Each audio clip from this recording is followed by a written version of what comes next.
পর analytical ability, যেটাতে আমাদের ফোকাস দেওয়া লাগে, যেটা নিয়ে আমি সবচেয়ে বেশি ভয় ছিলাম।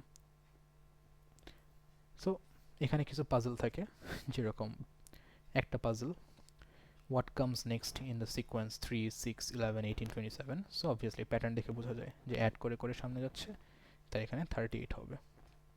3 এর সাথে 3 যোগ করা হলো 6, 6 এর সাথে 5 যোগ করা হলো 11, 11 এর সাথে 7 যোগ করা হবে 18 এর সাথে 9, 27 এর সাথে 11, 38। এই প্যাটার্নগুলো ধরতে পারা লাগবে। তারপর হচ্ছে এইটা হচ্ছে মন্টি হল প্রবলেম। এটা আমার কাছে ইন্টারেস্টিং লাগলো, বাট এটা আমার বুঝতে একটু টাইম লাগলো। সো এটা কি আমি এখন বলবো না লাস্টে বলবো? আচ্ছা, আমি এটা একটু কভার করে দিই। সেটা হচ্ছে যে এটা একটু কাউন্টার ইন্টুইটিভ একটা প্রবলেম, যে তিনটা door, behind one is a prize and I have to choose one. So আমি একটা চুজ করলাম, there were three doors, door one, door two, door three. এর মধ্যে একটার পেছনে প্রাইস আছে, কোনটা I am not sure. So সেই আমি এই ডোরটা চুজ করলাম। তো তখন একজন এসে বলে দিল যে ভাই, এই দরজাটা আমি খুললাম, কিন্তু এই দরজায় কী হইলো, কোনো প্রাইস নেই। সো এখন কি আমি এখানে দরজাটা এটাই চুজ করব, নাকি আমি বলবো যে না, তাহলে next door? What is the answer? So স্বাভাবিকভাবে, যেহেতু প্রবাবিলিটি ওয়ান থার্ড প্রত্যেকটার, ওয়ান থার্ড মানে কি 33.33%, তার মানে প্রাইস থাকার চান্স সবগুলোতে কিন্তু 33.33% সবগুলোতে। সো না চেঞ্জ করলে কিন্তু নো প্রবলেম হওয়া উচিত, তাই না? But the answer is yes, আমার কিন্তু চুজ করা চেঞ্জ করা লাগবেই। Now you might want to ask, কেন? প্রাইস কোনটার পিছনে? এই দুইটার একটার পিছনে। So I don't find any reason to change. আচ্ছা, কেউ কি রেজ হ্যান্ড করেছেন, বলতে পারেন? ভাইয়া আমি এইটা কি আমাদের ট্রান্সপোর্টে যেটা ওই যে আইটি তে red plus blue plus, sorry red plus blue plus প্রবলেমটা ছিল ওইটার মতো? আইটির রেড ব্লাস ব্লু ব্লাস প্রবলেমটা আমি আসলে ফ্যামিলিয়ার না, আমি খেয়াল করি নাই। বাট আমি এটা আনসারটা বলার পর একটু মিলাই দেখি হতো যেটা আসলে ওটা নাকি, তাহলে জিনিসটা মজার হবে। ওকে। আচ্ছা, সো আমি যেটা বলতেছিলাম যে লজিক্যালি মনে হয় 33.33, 33.33, 33.33। সো আমি এটা খুলে দেখায় দেওয়া বা না দেখায় দেওয়া ডাজেন্ট হ্যাভ এনি ইম্প্যাক্ট, তাই না? কিন্তু অ্যাকচুয়ালি একটা ইম্প্যাক্ট আছে। সেই ইম্প্যাক্টটা কি? সেই ইম্প্যাক্টটা হচ্ছে টোটাল প্রবাবিলিটি 100%। এই দরজার পিছনে যে আছে, সেটার প্রবাবিলিটি কত? 0%। তার মানে কি, এই দুইটার মধ্যে যে কোনো একটার মধ্যে আছে। সো এটা আমি অলরেডি যখন ধরছিলাম, তখন আমার প্রবাবিলিটি ছিল যে এই দরজার পিছনে আছে 33.33%। যেহেতু টোটাল প্রবাবিলিটির সাম 100%, তার মানে এই দরজার পিছনে আছে, সেটার প্রবাবিলিটি কত? 33 গেলে 67.76%, নাকি 67%, হোয়াটএভার। তো এই যে একটা জিনিস যেটা হইলো, যে প্রবাবিলিটিটা চেঞ্জ হয়ে গেল। এখানে ওয়ান থার্ড প্রবাবিলিটি, এখানে টু থার্ড প্রবাবিলিটি।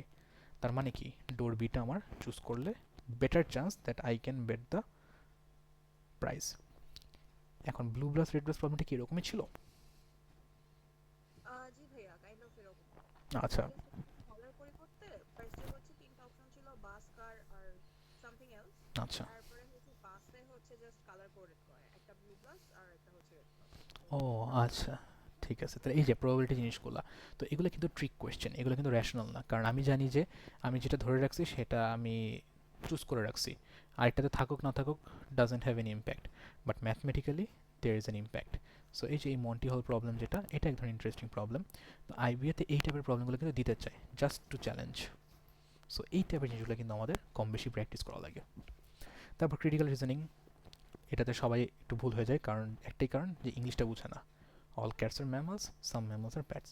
তাহলে আর সাম ক্যাটস পেট, হ্যাঁ true, some cats can be pet. তো এই যে স্টেটমেন্ট কারেক্ট নাকি ফলস, এই ক্রিটিক্যাল রিজনিংগুলো কিন্তু একটু ঠান্ডা মাথায় ভালো লাগে। তো অ্যানালিটিক্যাল কেউ যদি শেষে দেয়, তারা এটা পারে না, কারণ তখন মাথা ঠান্ডা থাকা impossible. Again, no athlete is lazy, all students are lazy. তাহলে can any students be any athlete? Logically কি, কোনো অ্যাথলেট লেজি না। তাহলে এরা অ্যাথলেট, তারা হচ্ছে এনএল, নট লেজি।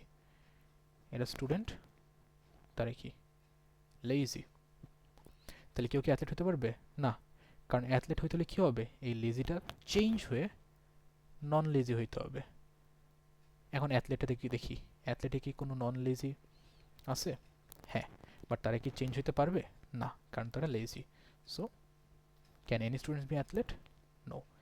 তো আমি এটা কীভাবে করলাম, এই অ্যানালিটিক্যাল ক্রিটিক্যাল রিজনিংগুলো আমি হচ্ছে সবসময় ডায়াগ্রাম করে করে করি, সবসময় বক্স আঁকি।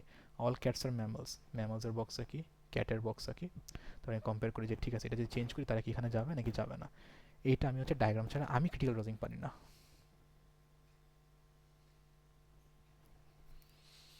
তারপর data sufficiency, what is the value of X, দুইটা কন্ডিশন দেওয়া আছে, X plus Y is equal to 10, Y is equal to 4। তাহলে এক্স এর ভ্যালু কি বের করা যাবে নাকি না? হ্যাঁ যাবে, ওয়াই ইজ ইকুয়াল টু 4, তাহলে এক্স এর ভ্যালু হচ্ছে 6।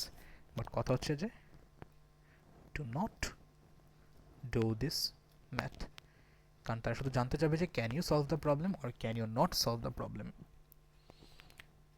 2 ভ্যারিয়েবল, 2 ইকুয়েশন, সলভেবল, ম্যাথটা ভুলেও করার দরকার নেই। 3 ভ্যারিয়েবল, 3 ইকুয়েশন বা দুইটা ইকুয়েশন, একটা known value, solvable. The question always says whether can you solve it or can you not. তারা কখনো ভ্যালুটা জানতে চায় না, এখানে কখনো টাইম ওয়েস্ট করবো না। সো এটার জন্য কী করা লাগবে, প্রচুর প্র্যাকটিস করা লাগবে, যাতে আমি দেখেই বলতে পারি যে হ্যাঁ এই ম্যাথটা সলভ করা যাবে অথবা এই ম্যাথটা সলভ করা যাবে না। এখানে অনেকেই টাইম নষ্ট করে। তারপর IQ and matrix. So IQ and ম্যাট্রিক্সটা মোটামুটি ইন্টারেস্টিং থাকে, যে 1, 4, 9 এগুলো হচ্ছে জাস্ট প্র্যাকটিসের বিষয়, কয়েকটা প্র্যাকটিস করলেই কমন পাওয়া যায়। তারপর আরেকটা জিনিস হচ্ছে যে মাল্টিপ্লাই করার ট্রিক্স, যেহেতু আমাদের ওখানে ক্যালকুলেটর অ্যালাউড না, তো 97 ইন্টু 96 করলে কী হবে, বড় বড় নাম্বার মাল্টিপ্লাই করার দরকার নেই, 100 ইন্টু 100 করলে যা আসে, দেখো আমি কীভাবে মাল্টিপ্লাই করবো, এক একজন এক একটা স্ট্র্যাটেজি। আমি হলে যেটা করতাম 100 ইন্টু 100 করতাম, যত আসতো, যেহেতু 3 কম, সো কতটুকু কম সেটা আমি বাদ দিয়ে অ্যাপ্রক্সিমেট করে বেস্ট অপশনটা দাগাই দিয়ে আসতাম। এত বড় ম্যাথ করার টাইম নেই। And as you guys are engineers, আমি ধরে নিচ্ছি এখানে সেটা হচ্ছে যে আমাদের ম্যাথের ইনটিউশনটা ভালো, আমরা দেখে বুঝি যে এই ম্যাথের আনসারটা কত বড় আসবে বা কত ছোট আসবে। সিভিল ইঞ্জিনিয়ারিং ক্ষেত্রে আমরা যখন ক্যালকুলেশন করে বুঝি যে না এই কলামের মধ্যে রিএনফোর্সমেন্টের ভ্যালুটা অতিরিক্ত কম আসছে, এত কম রড দিয়ে হবে না। অন্যান্য মেজরের ক্ষেত্রে আমি জানি না, বাট আমি এটা জানি যে আমাদের ম্যাথের ইনটিউশনটা ভালো। So never try to do the full math, make a good guess, কারণ আইবিএতে টাইম পাওয়া যাবে না। আচ্ছা,